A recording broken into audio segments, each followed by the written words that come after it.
gagal menenggelamkan UAS.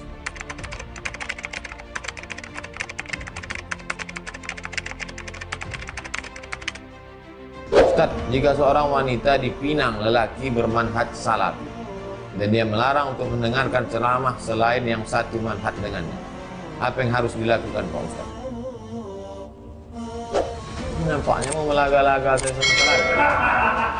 Apa tak cukup lagi video itu salafi itu mencaci maki saya? Contoh lain, ada seorang ustadz ahli syubhat, saya singkat UAS.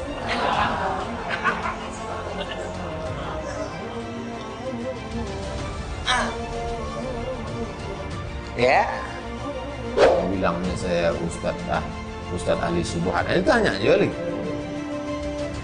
Salafi tak suka sama saya. dia mengatakan bahwa misalnya ada orang mengatakan mengutip pendapat seorang syekh di Qatar, ya, bahwa Syekh Yusuf Qaradawi mengatakan bahwa karena para sahabat melihat Nabi langsung, bertemu dengan beliau, bahkan bersentuhan dengan beliau, maka kalau mereka tidak bermaulid tidak apa-apa. Karena kita tidak melihat Nabi, maka tidak mengapa kalau kita merayakan maulid.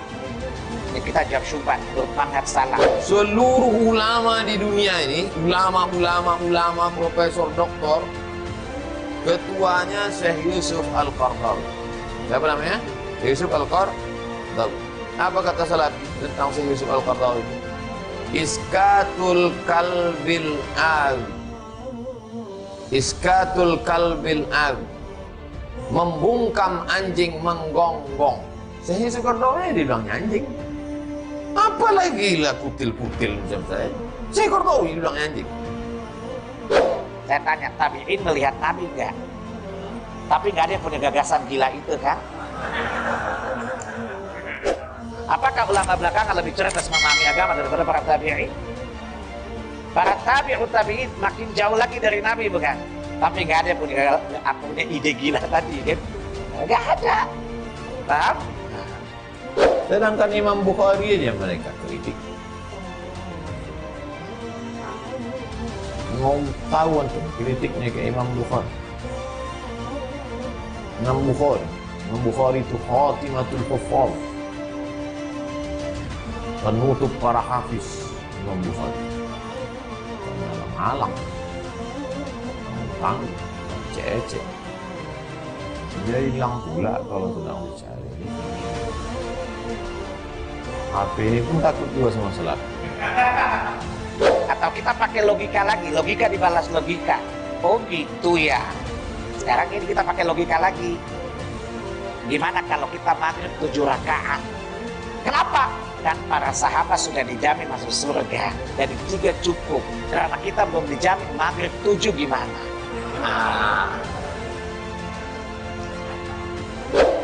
Seluruh ahli hadis di dunia ini yang dapat bergelar kalau sudah disebut waqalal hafiz, kalau sudah disebut hafiz, tak ada hafiz lain selain Hafiz Ibnu Hajar Al-Asqalani. Al-Hafiz Ibnu Hajar Al-Asqalani. Sahih Bukhari itu 7.275 hadis habis disyarahnya semua.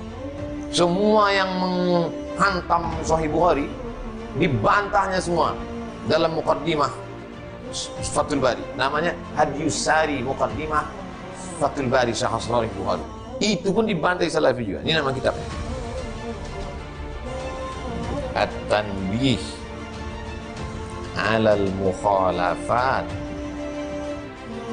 al-aqdiyah fi Fathil Bari. Peringatan terhadap mukhalaf yang bertentangan dengan masalah akidah dalam Fathul Bari. Kenapa? Karena Ahmad Ibnu Hajar Asqalani itu Asy'ari. Udah, Aisyah. Jelas itu? Bisa rusak agama ini. Rusak kalau semua berinterpretasi terhadap agama. Paham? Oleh karena itu, agar kita tetap di atas kebenaran, maka pahamilah jalan kebenaran itu, atau jalan memahami kebenaran itu dengan jalan pemahaman orang-orang yang benar. karena mereka terakreditasi dari langit. Allah membenarkan mereka dan dibenarkan oleh Rasulullah.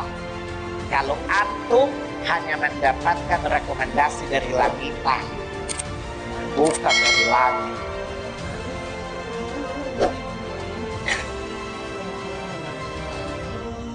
Paham ya? Itulah cara memahami agama itu seharusnya dengan itu.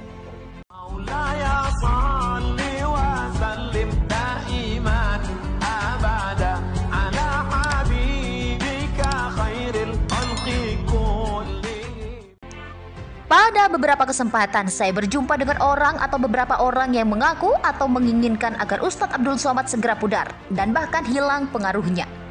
Saya juga berjumpa dengan orang yang mengaku telah mengadakan survei untuk itu, tapi dari hasil survei tersebut didapati bahwa Ustadz Abdul Somad tetap bersinar.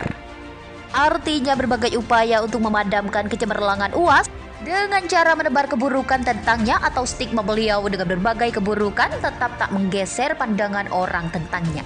Termasuk pada satu majelis di rumah seorang tokoh besar saya pernah hadir.